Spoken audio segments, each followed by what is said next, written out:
Hey friends, Sean here with Manly Made Minute, and I wanted to do one more video of my fall kind of thought process of using what you have for stamps. Do I have some fall stamps? Yes. Do I have some fall leaves and fall flowers? Yes.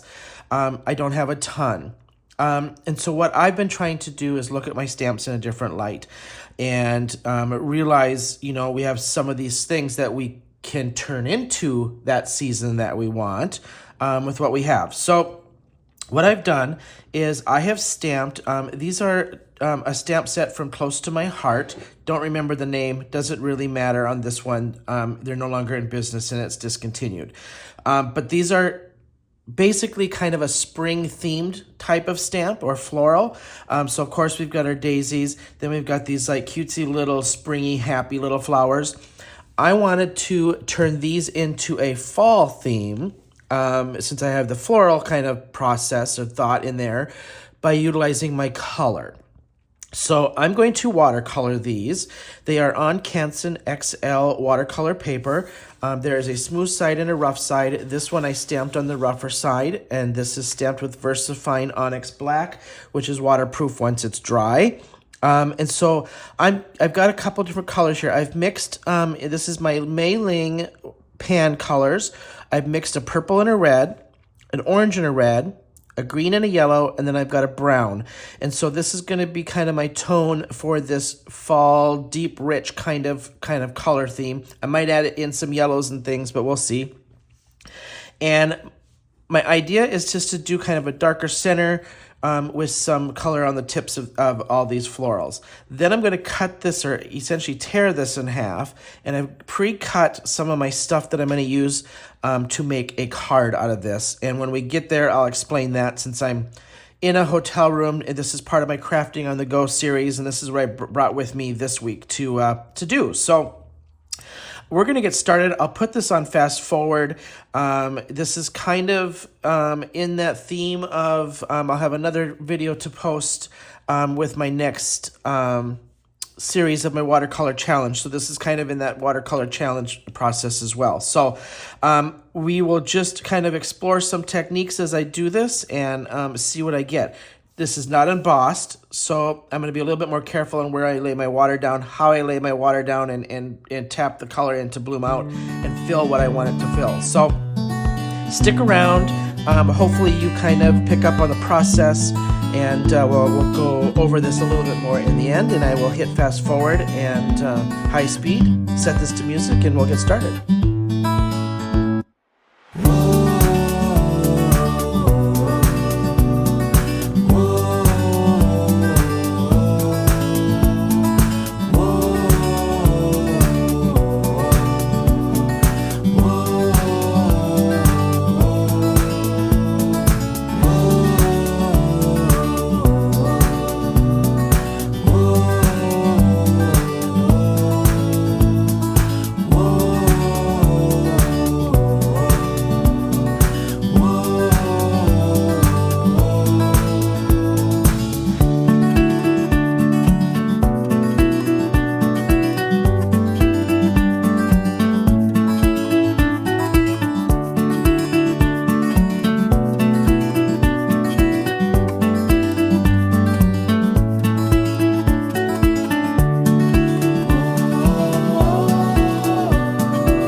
Okay. Here is half of my card done. And I only did half because I'm going to cut this in half for a card. I'll finish the other half later. But as you can see, taking some spring type flowers, giving them the color of fall, can really expand your stamps that you already have and use them in a different light. Could I do much more to this? Absolutely. I was trying to keep this as simple, yet doing some blending and things to still practice that for my different tones. I did do some ink splatter, so I did some brown and gold ink splatter just to give this some texture. Now what I want to do is assemble this. So I have pre-made before I left home from the weekend, knowing I was going to kind of use this as my base for my card. I already pre-cut some things that I wanted to assemble this card. However, I did not cut this in half. I cut another piece in half that was not watercolor paper, and I wanted to use watercolor. So what I decided to do, since I am in the hotel room, this may or may not work. I don't have a scissor to cut this in half. I'm going to tear the edges of this. However, it's not going to be as textured as I want. So what I'm going to do is I'm going to tear this, lightly paint some browns, I think, and some golds around the edge, and then assemble this. So let's just do that really quick. I have dried this. I dried this with the hairdryer that is in my hotel room. And I'm just going to give me a rough fold line of where I want this to be. Pardon me. Now I'm going to tear this and I'll rough up these edges. So I want the tear edge on the top. So I'm going to tear from this direction. And I'm just going to try to tear relatively straight. I don't want too jaggedy because I still want the shape of this to be the same. All right. Now I'm going to do the same. I'm not tearing too much because I don't want this to be too much smaller than what I already pre-made. And then the other two edges, doing this the same way. And I decided to do this, and I could have just assembled this as is, but because I didn't cut this in half, I decided to improvise here. And then I'm going to paint these edges out just a little bit. So I'm going to go back through, and I think I'm going to do just a little tiny bit of a brown base, and I want that diluted down just a little bit. And I'm just going to go lightly in and give this right where that paper is torn, that little bit of a brown edge. And then I'm going to just throw some gold over top of that, okay? Very lightly, because I don't want this to be on the rest of my card.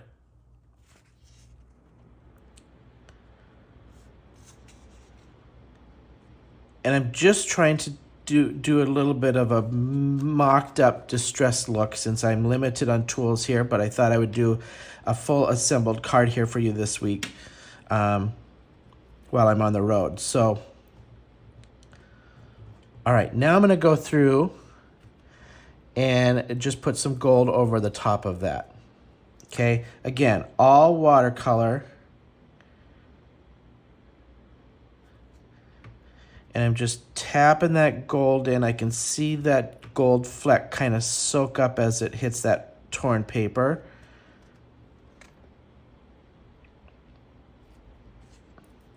That way this kind of matches my splatter at the same time and gives me just more of a rich, autumny kind of feel here on this.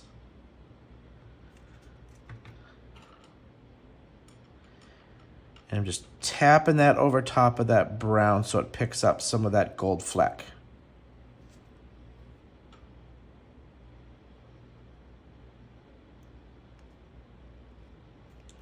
All right, there we have it. Now, let me just dry this really quick and I'll be right back. Okay, we are back. I have dried up this, and here is my little piece that was from this piece that started out like this. And I cut this one in half already at home. I was going to use these, but realized this is not watercolor paper. So I decided to do the watercolor paper so I get a little bit better saturation and color from that. So there you have that piece. All right, now I had pre-cut at home. I had a piece of scrap paper that I had done some ink blending and ink smushing, some bubble wrap stuff on. I did throw some of my powdered watercolor powders on there and just dried that up before I left. Then I cut it in half to the size I wanted. And then I'm using some designer series paper. So I'm going to throw this on here first and get that roughly in place where I want it. And actually, I think I'm going to separate that now that I've done this. I'm going to throw this up in the corners like that and separate that in the middle. All right, we're going to throw this down with some tape.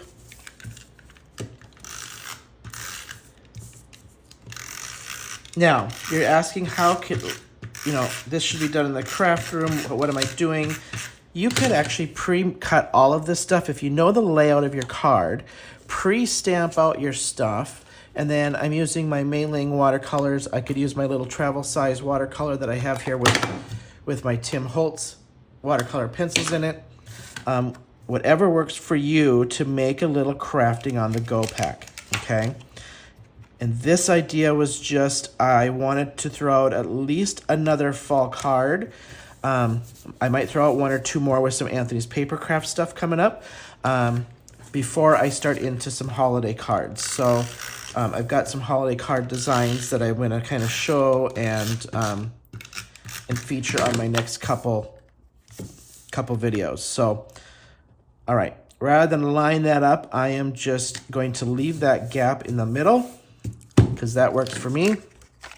This was gonna lay here, this is gonna lay over top of that. Now I wanted this super distressed, so I already put some distressed ink around the edges. I just wanna crumple that up just a little bit more. This is just Kraft packing paper.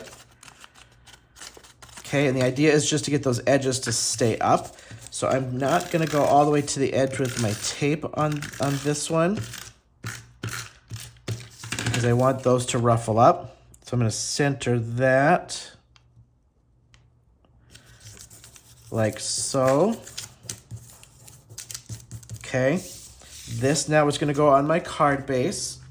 All right. Pre-stamped my card base. Throw this down here on the base itself. Full panel. So 5 1/4 by 4 1/4. I go about 1/8 of an inch under that just so that it doesn't go all the way to my edge. And I just like a little tiny bit of edge on my card when I do the full panel.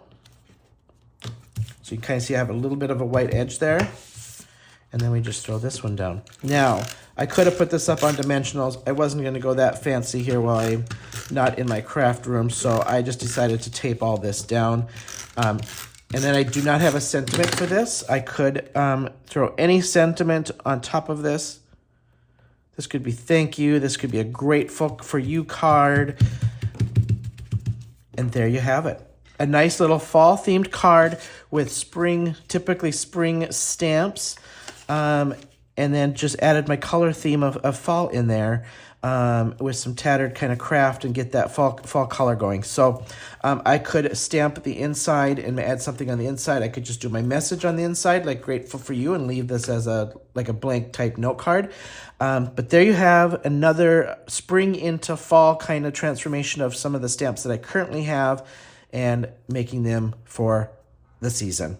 Hope you enjoyed. Hope you got an idea. And thank you so much for watching.